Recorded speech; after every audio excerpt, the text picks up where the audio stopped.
కూటమి అధికారంలోకి రావడంతో ఆంధ్రప్రదేశ్కు మంచి రోజులు వచ్చాయి. చంద్రబాబు నాయుడు ముఖ్యమంత్రిగా ప్రమాణ స్వీకారం చేసిన దగ్గర నుంచి తనదైన మార్కు పాలన చూపిస్తున్నారు. ప్రతి శాఖపైన సమీక్షలు నిర్వహిస్తూనే పాలనాపరంగా దూకుడైన నిర్ణయాలు తీసుకుంటున్నారు. అదే సందర్భంలో తన మానసపుత్రిక పోలవరం ప్రాజెక్టును ప్రతిష్టాత్మకంగా తీసుకున్నారు. నాడు అధికారంలో ఉన్నప్పుడు పోలవరాన్ని పరుగులు పెట్టించారు చంద్రబాబు. 72% పనులు పూర్తి చేశారు. కానీ ఆ తర్వాత అధికారంలోకి వచ్చిన వైసీపీ పోలవరాన్ని పూర్తిగా పడకేయించింది. గత 5 ఏళ్లలో కనీసం 2% పనులు కూడా పూర్తి చేయలేదు. జగన్ సర్కార్ అసమర్థత కారణంగా పోలవరంలో ఎక్కడి పనులు అక్కడే నిలిచిపోయాయి.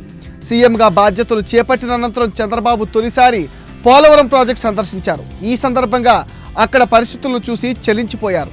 పడకేసిన ప్రాజెక్టును చూసి తీవ్ర ఆవేదనకు లోనయ్యారు. పోలవరం ప్రాజెక్టు కోసం తాను పడిన కష్టాన్ని జగన్ బూడిదలో పసిన పన్నీరు చేశారని అన్నారు. రాజకీయాల్లో ఉండదగని వ్యక్తి వచ్చి రాష్ట్రానికి శాపంగా మారారని మండిపడ్డారు. 2014 నుంచి 2019 మధ్య సోమవారాన్ని పోలవరంగా పిలుస్తూ క్రమం తప్పకుండా ప్రాజెక్టును సందర్శించి పనుల పురోగతిని పర్యవేక్షించారు చంద్రబాబు. అదే తరహాలో ఇప్పుడు సోమవారం రోజునే ప్రాజెక్టు సందర్శనను మొదలుపెట్టారు. సీఎంగా చంద్రబాబు బాధ్యతలు స్వీకరించిన తర్వాత తొలి పర్యటన ఇదే. ప్రత్యేక హెలికాప్టర్లో పోలవరం సందర్శనకు వెళ్లిన సీఎం చంద్రబాబు ప్రాజెక్టు పైన ఏరియల్ సర్వే నిర్వహించారు. సీవెల్ సహా వివిధ ప్రాంతాలను ఆయన వీక్షించారు. అనంతరం ప్రాజెక్టును నేరుగా సందర్శించారు. స్పీల్వే, కాపర్ డ్యామ్, డయాఫ్రేమ్ వాల్ పనులను పురోగతిపైన జలవనరుల శాఖ అధికారులను అడిగి తెలుసుకున్నారు. గతంలో ఎడమగట్టు వద్ద కుంగిన గైబాండ్ ప్రాంతాన్ని పరిశీలించి అధికారులతో మాట్లాడారు. 22, 23 గేట్ల నుంచి ప్రాజెక్ట్ పరిసరాలను చూశారు. అక్కడ ఏర్పాటు చేసిన ఫోటో ప్రదర్శనను తిలకించారు.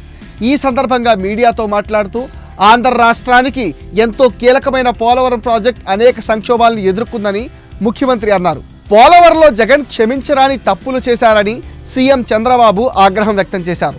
జగన్ అసమర్థ విధానాల వల్ల ఆంధ్రప్రదేశ్ జీవనాడిగా అభివర్ణించే పోలవరం పూర్తి కాకుండా పోయిందన్నారు.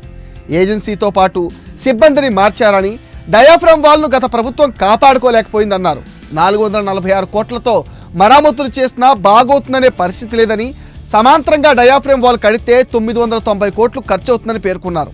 గతంలో ప్రాజెక్టు కొనసాగించి ఉంటే 2020 నాటికి పూర్తయ్యేదని తెలిపారు. పోలవరం పూర్తికి 4 సీజన్లు కావాలని అధికారులు చెప్తున్నారని, దీనిపైన పూర్తి స్థాయిలో అధ్యయనం చేశామని సీఎం స్పష్టంగా చేశారు. ఖచ్చితంగా పోలవరం వీలైనంత త్వరగా పూర్తి చేయాలన్న సంకల్పంతో చంద్రబాబు ఉన్నారు. అయితే అన్నీ సవ్యంగా జరిగితేనే 4 ఏళ్లు పడుతుందని అధికారులు చెబుతున్నా దరిమెళ ఎలా ముందుకెళ్లాలనే విషయంలో ప్రభుత్వం ఆలోచిస్తుంది. ఏది ఏమైనా మళ్లీ చంద్రబాబు ముఖ్యమంత్రిగా పగ్గాలు చేపట్టడంతో పోలవరానికి మహర్దశ వస్తుందని ప్రజలు భావిస్తున్నారు.